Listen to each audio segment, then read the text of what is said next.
Hi guys, so I have a little bit of a book haul. These are books I purchased from Amazon, and some of them I've already started. Some of them I have not started. All of these are physical books. I have a lot of books on my audio books as well. And yeah, I kind of read like a lot of books at the same time, to be honest, but sometimes I do get like really caught up in a book. And I have a lot of books from all different genres. So I have like psychological thrillers, I have a lot of self-help books, I have a lot of spiritual books. So if you're interested, just keep watching. This is a book haul, my book haul for June. So the first book I have purchased is called The Power of Story. And this book I have not started yet, and my friend actually recommended it to me. She is a life coach, and this is one of her favorite books. I don't think she has a YouTube, but she is a pretty well-known life coach, and she is really, really good at what she does. So she recommended this book. She said this book really changed her life. Haven't begun it, so I'm excited to read it. I love self-help books and motivational books like this. Power of Story by Jim Lohr. Next, I have a psychology book that I started reading, but I have kind of stopped reading, but I want to get back into reading. It's a very deep, hard topic, so I have to be in a certain mood to be reading it. It's called Homecoming: Reclaiming and Healing Your Inner Child. So this is apparently a book that is really good for people who have had any sort of trauma in their life. It kind of goes through each stage of life, kind of through Erickson's psychology. So it's kind of like, if you know Erik Erikson, he's a famous psychologist, and he goes through the different cycles of life, like childhood, adulthood, teenage, the cycles. But yeah, this goes into a very, very intense overview of kind of like what a parent should have done. And I will do a full book review on this book once I have finished it. But I just kind of skimmed it, and it was really enlightening. Next, we have the book Letting Go: The Pathway of Surrender by David R. Hawkins, MD, PhD. Pretty impressive, he's MD and PhD. So I have tried to read this a few times. It's a really dry kind of book. This is a psychology book. It says, letting go describes a simple and effective means by which to let go of the obstacles to enlightenment and become free of negativity. During the many decades of the author's clinical psychiatric practice, the primary aim was to seek the most effective ways to relieve human suffering. So honestly, this reminds me a lot of my favorite book, The Power of Now. So every time I read it, it literally reminds me of that book. I feel like it's kind of like rehashing that book, but it's just harder to understand. Don't quote me on that, because I just skimmed it. This is kind of a book that you need to sit down and like take notes on, not something you can it's not a light read. Definitely not a light read, but maybe it seems a lot like The Power of Now to me. Very similar thoughts. The next book is called Why Am I Afraid to Tell You Who I Am? And this is actually a book recommendation from the author of Codependent No More, which I just finished on audiobook. Amazing book. She recommended this book as a book to read in addition to her other book, Codependent No More. So this is called Why Am I Afraid to Tell You Who I Am? It seems like a short read. It says insights on self-awareness, personal growth, and communication with others. Why do we continually hide our real selves from the people around us? Why are we so insecure and afraid to open up? We reach maturity as people by communicating and interacting with others. What happens to our real selves if no one else ever finds out what we are like? John Powell explains how to be more emotionally open. So he is a Jesuit priest. There's also another book called Why Am I Afraid to Love?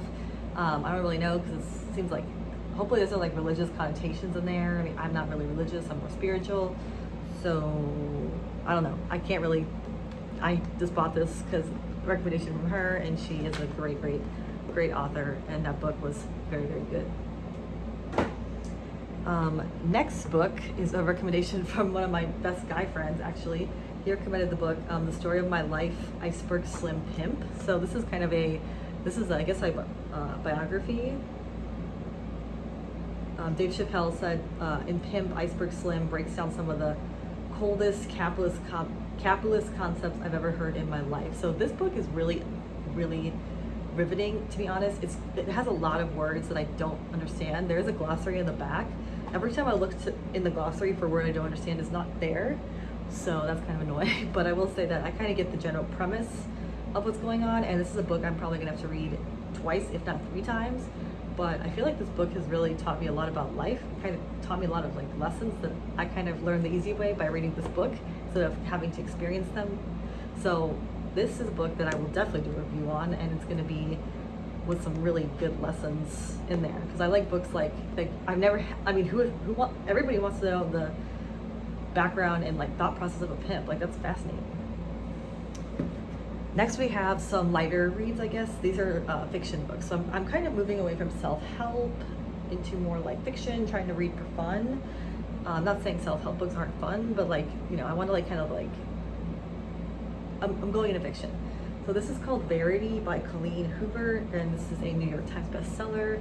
And this is a book that got a lot of good reviews on Goodreads, and it is a psychological thriller.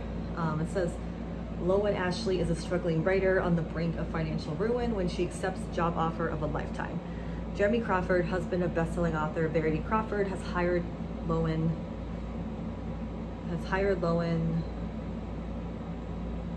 to complete the remaining books in the successful series his injured wife is unable to finish. Lowen arrives at the Crawford home ready to sort through years of Verity's notes and outlines, hoping to find enough material to get her started. What Lowen doesn't expect to uncover in the chaotic office is an unfinished autobiography Verity never intended for anyone to read. Page after page of bone-chilling admissions, including Verity's recollection of the night their family was forever altered. Lowen decides to keep the manuscript hidden from Jeremy, knowing its contents would devastate the already grieving father. But as Lowen's feelings for Jeremy begin to intensify, oh, there's a love story, she recognizes all the ways she could benefit if he were to read his wife's words. After all, no matter how devoted Jeremy is to his injured wife, a truth this horrifying would make it impossible for him to continue to love her. This is a standalone romantic thriller. Oh, okay. Interesting. Yeah, so I started it, got a few pages in, then went back to the pimp book, but this is my next read after that. And the last book is called The Silent Patient. This is like really popular. Everyone's saying this is like amazing. Over 3 million copies sold. Unforgettable and Hollywood-bound new thriller. Hitchcockian suspense. Agatha Christie plotting and Greek tragedy. Alicia Berenstein's life is seemingly perfect until one night when her husband Gabriel returns home late from work, and Alicia shoots him 5 times in the face and then never speaks another word. Alicia's refusal to talk or give any kind of explanation turns a domestic tragedy into a mystery that captures the public imagination. Sounds like Lovely Bones. I mean, sounds like Gone Girl. And she, the silent patient, is hidden away from the tabloids at the Grove, a secure psychiatric unit in North London. Criminal psychotherapist Theo Faber is captivated by Alicia's story and jumps at the opportunity to work with her. His determination to get her to talk and unravel the mystery of why she shot her husband will take him down a path more unexpected and more terrifying than he ever imagined. So this has really good reviews. People are loving this, so I'm excited to start this book. Maybe I'll push it on top of Verity. I don't know. Hope you guys enjoyed this book haul. I'm gonna have reviews on all these obviously on my book club Monday. Have been kind of slacking on that, but because I've kind of been focusing more on making makeup videos and doing other stuff. But yeah, love you guys so much. Please subscribe, and yeah, hope you guys have a great day or night wherever you're at. And leave a comment. What book are you most excited about me reviewing? What book are you reading right now? I always love getting book recommendations. What's your favorite book? Let me know what your favorite book is. Let me know. I'm interested. All right, bye.